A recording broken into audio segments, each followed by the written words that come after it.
Upaya penjegalan Anies Baswedan memang sulit dibantah. Sebab terlalu mudah dibaca publik. Tujuannya, tentu saja mengagalkan Anies jadi presiden dan keselamatan rezim, sebagaimana keseleo lidah yang pernah tersampaikan relawan Projo, Budi Aris Setiadi dalam sebuah diskusi. Berikut adalah upaya penjegalan Anies, namun yang terjadi justru seperti menepuk air di dulang, terpecik muka sendiri. Pertama, Anies bagian dari kelompok radikal, pro-khilafah dan intoleran. Ini jelas tuduhan, sebab hingga saat ini, tidak ada satupun yang bisa membuktikan tuduhan tersebut. Mana kebijakan Anies ketika jadi gubernur yang terkesan pro-kelompok radikal, pro-khilafah, dan intoleran? Semua yang menuduh bungkam seribu bahasa. Yang terjadi justru Anies didapuk menjadi bapak toleran. Bahkan, dalam jagat media sosial, ada yang menjawab dengan cuplikan berita berjudul, Cerita Gubernur Ganjar Pranowo, yang pernah berbicara di forum HTI. Kedua, upaya menghancurkan karya fenomenal Anies, salah satunya Stadion JIS. Tetapi faktanya saat ini FIFA menyepakati JIS jadi venue pembukaan Piala Dunia U17. Yang tentu saja melambungkan JIS dan Anies ke seantero jagat. Ketiga, sumur resapan diopinikan gagal menanggulangi banjir. Faktanya konsep ini ditiru Presiden Jokowi dan Ganjar, dan berhasil mengurangi waktu genangan air di DKI. Dan masyarakat justru puas dengan penanganan banjir DKI. Masa Gubernur Anies. Keempat, kriminalisasi Anies. Publik sangat tahu, ada upaya serius menjadikan Formula E sebagai strategi, untuk mengkriminalisasi Anies Baswedan. Lagi-lagi gagal, yang terjadi malah perseteruan sengit antara Firly dengan Kapolri, karena Firly memberhentikan Endar Priantoro dari Direktur Penyelidikan KPK, sebelum masa tugasnya selesai dari Kapolri. Bahkan Firly lah yang diperiksa Dewas KPK, terkait aduan kebocoran dokumen penyelidikan di Kementerian ESDM. Kelima, disebar informasi bahwa pelaksanaan Formula E merugi. Namun justru belakangan terbuka ke publik, Mandalika wariskan utang sampai 4,6 triliun. Dan dalam pelaksanaan eventnya, alami kerugian hingga 100 miliar. Keenam, upaya membubarkan Partai Koalisi Perubahan.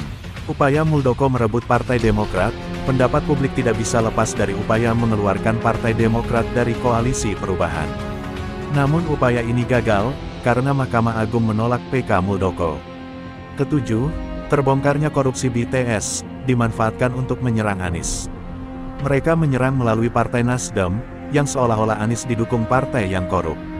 Surya Paloh pun menantang Kejagung, agar membuka kasus tersebut secara gamblang. Yang terjadi selanjutnya, justru terbongkar siapa-siapa saja yang menikmati korupsi BTS. Kedelapan, ditemukannya beras bansos DKI, yang membusuk di Pulau Gadung, dimanfaatkan juga untuk menyerang Anies. Diopinikan bahwa Anies Baswedan korupsi beras bansos tersebut. Yang terjadi justru KPK mentersangkakan Kunchoro Wibowo, atas dugaan korupsi beras bansos KPM PKH tahun 2020 sampai tahun 2021.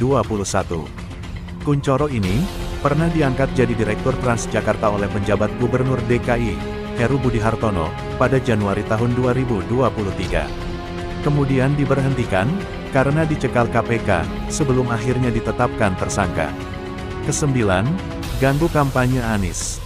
Upaya mengagalkan dan mempersulit acara Anies di berbagai daerah, dengan cara tidak menerbitkan atau batalkan izin. Seperti yang terjadi di Bekasi, dan daerah lainnya. Kesepuluh, Anies Baswedan bukan pribumi, keturunan Yaman, dan pelaku politik identitas.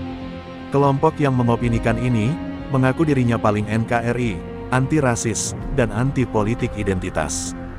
Justru opini ini kontra NKRI, jelas rasis, dan menggunakan politik identitas untuk menyerang Anies Baswedan. Bahkan belakangan muncul baliho yang memasang Ganjar Pranowo dengan Habib Umar Bib Hafiz, di Kalimantan Tengah. Kita tahu bahwa Habib Umar adalah ulama besar Yaman. Ada juga, salah seorang ulama karismatik kita, Habib Lutfi bin Yahya adalah keturunan Yaman juga. Beliau justru diangkat menjadi anggota Dewan Pertimbangan Presiden, periode tahun 2019 sampai tahun 2024 oleh Presiden Joko Widodo. Ke-11, menggunakan lembaga-lembaga survei, dengan menempatkan Anies di posisi ketiga. Lembaga-lembaga survei masa kini, tentu menggunakan HP untuk menanyai respondennya.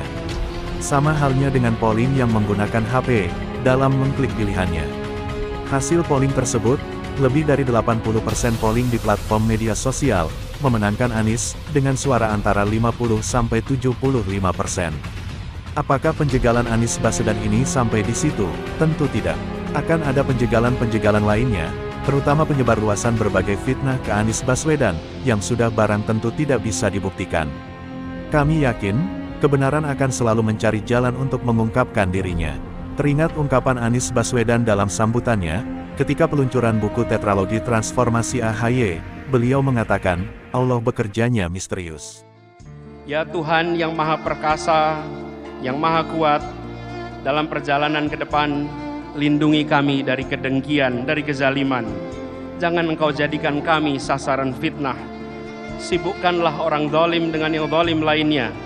Selamatkan kami dari tipu daya dan kejahatan. Limpahkanlah kesabaran atas kami dan teguhkan pendirian kami. Cukuplah Engkau sebagai penolong kami, dan tak ada daya dan kekuatan selain pertolongan dari-Mu ya Allah.